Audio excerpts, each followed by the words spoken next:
Assalamualaikum warahmatullahi wabarakatuh. Waalaikumsalam warahmatullahi Apa wabarakatuh. kabar Des? Apa kabar? Alhamdulillah baik. Des, tahu nggak ini apa Des? Itu pensil, Pak. Pensil. Pensil ini kira-kira berapa sih harganya? Yang tengah berapa? 3.500. 3.500. Yang paling mahal ada 5.000 atau 5.000 7.000-an. ya. Pensil ini tugasnya buat apa sih? Untuk menulis, Nulis terus menggambar, gambar, ada lagi? ya kurang lebih itu. Kalau kira-kira kalau dengan menulis itu bisa nggak dapatin uang atau karya yang hebat? Bisa, Bisa. Untuk menggambar kira-kira dapat uang atau sesuatu yang besar nggak? bisa. Bisa. Dengan pensil ini. Iya, Kira-kira kalau pensil ini didiamin begitu saja, bisa nggak untuk menghasilkan karya yang hebat, tulisan yang bagus, yang punya harga, puisinya atau gambar yang bagus, bisa nggak? Kira-kira? nggak bisa. Nggak bisa. Jadi biar bagaimana si pensil ini bisa menghasilkan karya yang bagus, caranya bagaimana? Harus diarahkan, Diarahkan dibimbing oleh oleh tangan. dibimbing. Berarti kalau tulis aku cinta kamu gitu ya, jadi Iya. puisi gitu ya. Iya. Gambar gunung, akhirnya jadi sebuah karya gitu ya, Lukisan, lukisan. iya. Teman-teman, maksudnya Desti gitu ya. Beberapa menit ke depan, Desti akan lebih paham bagaimana caranya orang sukses karena ada seseorang di belakangnya, itu orang yang membimbing. Baik, Desti pernah nggak apa namanya itu punya pengalaman Desti mengalami atau mempunyai keahlian tertentu, dan keahlian tertentu itu terjadi bisanya gara-gara ada orang yang bimbing? Iya, ada, Pak. Ada, coba Iya. sebutin apa kira-kira. Kayak misalnya belajar bahasa Inggris. Bahasa Inggris Iya, terus ada gurunya, ada ada yang bimbing sampai ada bisa, ada. sampai Desti pernah jadi guru bahasa Inggris ya. Iya, Berarti memang ada orang bimbingnya. ada. Gitu. Itu kayak gimana dia ngebimbing Desti? Ya latihan praktis terus-terusan. Praktis terus Ya dikasih vocabulary, kosakata, disuruh hafalin kayak gitu. Ada nggak kejenuhan saat dibimbing gitu? Sering, Ada nggak sakit hati, kecewa ataupun marah pada gurunya? sering ada. Sering juga. Iya, Tapi terus kemudian setelah hasilnya dan Desti bisa, kira-kira rindu nggak sama gurunya? rindu. Ada rasa, aduh makasih banget gitu dia dengan saya, meskipun contohnya dengan berdarah-darah gitu. Iya, Ada ya? Masih suka kontekan atau udah Lost kontak, Pak. jauh, udah waktu kapan itu? Waktu masih SD. Masih SD. Iya. SD tapi ingat ya Desti ya? Ingat. Sampai sekarang, dan akhirnya gara-gara dia SD gitu sampai sekarang Desti bisa bahasa Inggris itu. Iya, Bukan gara guru-guru SMA atau SMP. Bukan, pas SD saya pernah kursus. Hanya waktu SD gitu ya. Iya, SD. Begitu ya. Ya. Jadi sebenarnya kalau seandainya saya ambil gitu ya, poin dari pembahasan saya ini adalah bagaimana orang bisa sukses gitu tuh, karena ada orang yang bimbing. Sama kayak pensil tadi, pensil ini bisa menghasilkan sebuah karya karena ada tangan yang bimbing. Bayangkan kalau seandainya pensil ini saat dibeli kan belum ada apa-apa ya, jadi masih contoh kayak gini ya, Iya. kan belum kayak gini ya. Untuk digunakan pensil ini apakah langsung kayak gini? Enggak kan, berarti harus gimana ya? Diraut, Diraut, set pakai rautan atau pakai silet. Itu rasanya sakit banget teman-teman, sakit, dan pasti ada rasa sakitnya di sana, pasti ada rasa lukanya. Tapi itu untuk apa? Untuk membuat runcing seperti ini, ya kan? Iya, Karena kalau enggak kayak gitu enggak jadi tuh runcingnya, akhirnya nggak bisa untuk digunakan. Sama manusia saat dibimbing juga, sama kamu teman-teman saat dibimbing itu pasti akan ada rasa luka, rasa sakit hati, rasa nggak enak pada orang yang membuat serutan-serutan tersebut. Tapi itu penting untuk membuat runcing. Kalau nggak runcing nggak bisa dibuat karya. Kalau kamu nggak dibuat pandai, kalau kamu nggak dibuat ahli gitu, maka kamu akan nggak jadi ahli dan nggak jadi pandai. Poin pertama itu. Poin keduanya, kalau kamu beli pensil ya, pernah ingat pensil yang murah pernah. suka ada penghapusnya ya? Iya, ada. Tapi kalaupun beli pensil pasti selalu beli penghapus juga. Iya, beli penghapus juga. Ya kan? Satu komplit ya. Iya, Berarti kalau seandainya kita menulis salah dihapus ya. dihapus. Kalau menggambar salah dihapus ya. Dihapus. Kalau sering salah, sering dihapus dong. Sering dihapus. Berarti kalau makin sering dihapus, makin salah, makin banyak yang digunakan penghapusnya. Iya, Makin lama kira-kira penghapusnya akan habis atau enggak? habis. Kira-kira kalau sering salah, si kertas yang dipakai atau benda materi yang dipakai untuk melukis atau menggambar itu bakal rusak enggak? Rusak. Rusak. Begitupun manusia, teman-teman. Yes. Kalau seandainya saat dibimbing salah, minta maaf sama gurunya, sama suhunya, sama trainernya, sama coachnya. Teman coach, saya salah, dimaafkan. Maaf coach, selalu ada kata maaf, selalu ada kata minta maaf dan dimaafkan selalu. Tapi kalau lama kelamaan, siapa yang akan rusak? Ya orang tersebut, gitu. Dan kenapa dia selalu menggunakan kata penghapus? Kenapa dia menggunakan kata maaf? Berarti dia tidak belajar dari apa-apa yang kesalahan tersebut. Bayangkan kalau seandainya kata maaf itu tidak digunakan, berarti kan dia akan hati-hati melukisnya. Dia akan hati-hati saat diberikan instruksi, diberikan bimbingan oleh coachnya. Oh saya harus seperti, oh tadi kemarin salah, oh harus kayak gini. Sehingga dia tidak akan lagi mengulangi kata maaf. Sehingga dia tidak akan menggunakan lagi penghapusnya. Semakin sering menggunakan kata penghapus, semakin sering melakukan kesalahan. Dan semakin sering melakukan kesalahan, berarti semakin habislah penghapusnya. Dan itu akan menderita juga nantinya. Dan pasti suatu waktu nggak akan tuh hasil karyanya nggak akan ada. Jadi caranya, meskipun udah ada penghapus, meskipun kesalahan selalu ada, tetapi kita harus hati-hati agar penghapusnya nggak Cepat habis. agar karya kita nggak rusak gitu. Jadi saat salah pelajari dan belajar dari kesalahan tersebut. Itu poin yang kedua dalam proses pembimbingan itu. Hal yang wajar yang salah, tetapi kalau sudah berkali-kali dan tidak belajar dari kesalahan, itulah akhirnya yang kurang ajar. Ya, seperti itu.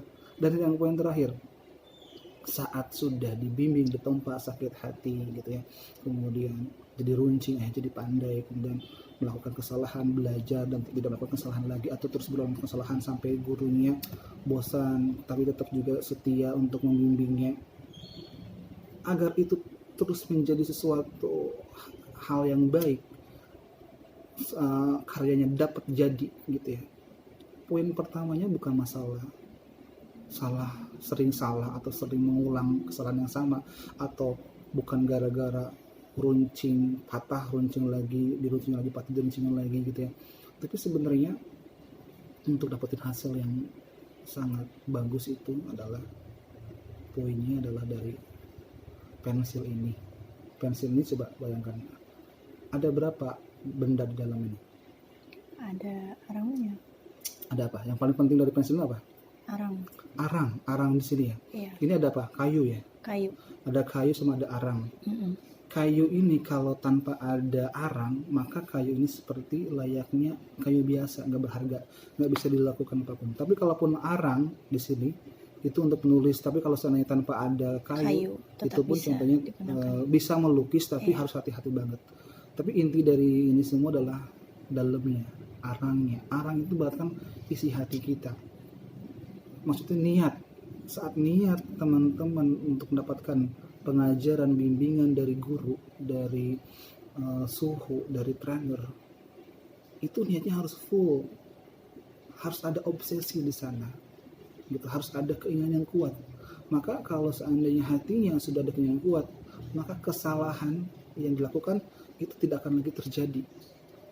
Maka pada saat diseret-seret, surut-surut, diurul-urul agak lancip, maka dia akan ikhlas menerimanya, tidak mengguruntu, tidak mengumel gitu, karena hatinya, karena dia, saya yakin dengan dibimbing sama guru ini saya akan berhasil, saya yakin dari hati saya yang paling dalam, saya punya obsesi bahwa ini akan berhasil.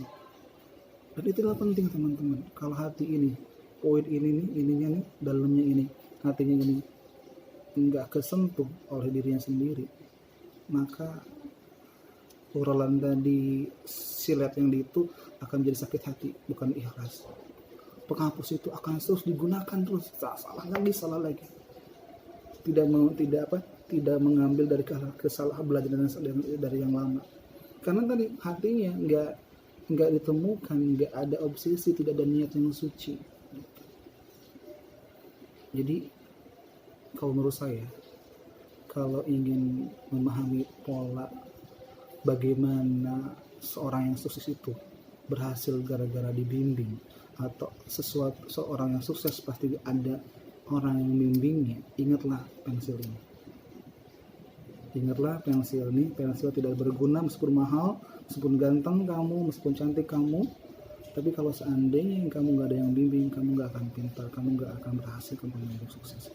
Dan kalau kamu tidak ikhlas saat kamu menerima perlakuan-perlakuan dari bimbingan kamu, maka kamu juga tidak akan sukses. Saat kamu menggunakan terus penghapus minta maaf dan kesalahan lagi, maka kamu juga tidak akan sukses.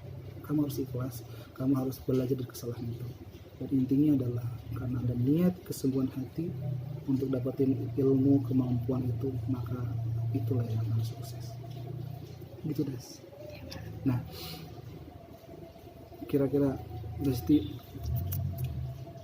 setelah mendengar apa-apa yang saya sampaikan, Anda nggak punya pengalaman Desti dapat dibimbing gitu ya, kemudian tadi yang saya sampaikan bahwa tersakiti, kemudian melakukan kesalahan gitu kan, dan akhirnya pada saat di ujung-ujungnya kenapa kamu bertahan dan bisa, gara-gara kamu punya niat dan tekad untuk dapetin itu semua.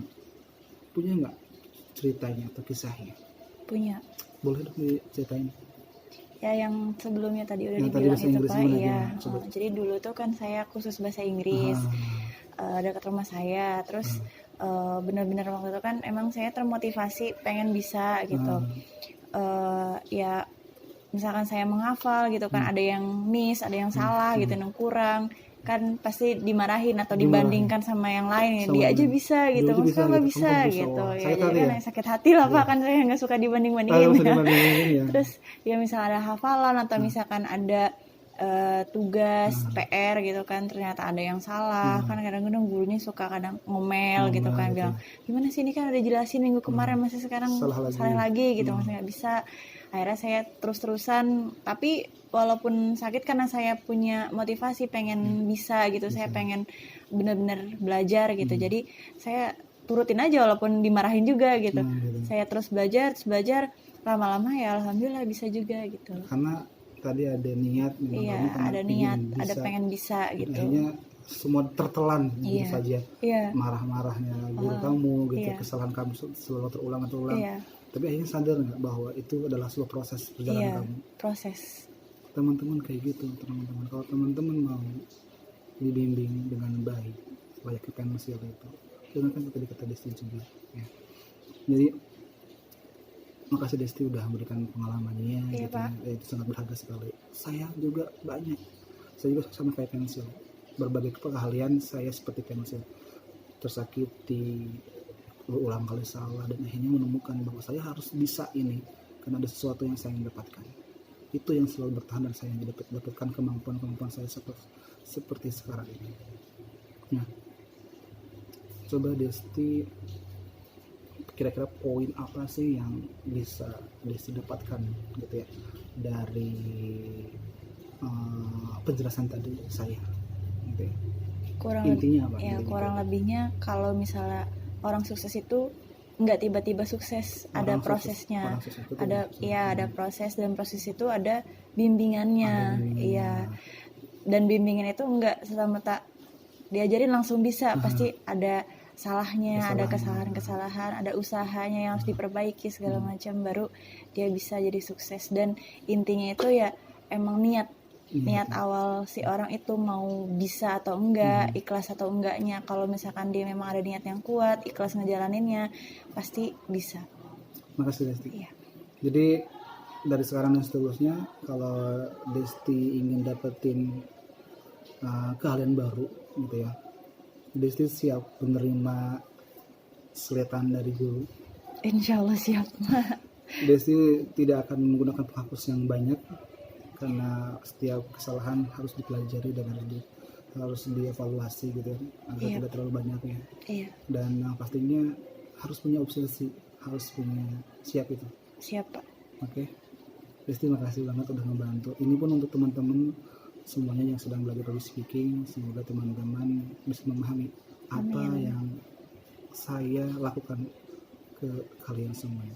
Makasih teman-teman. Sekian, makasih Desti. Iya, Sekian dari sama-sama, saya. Wassalamualaikum warahmatullahi wabarakatuh. Waalaikumsalam warahmatullahi wabarakatuh.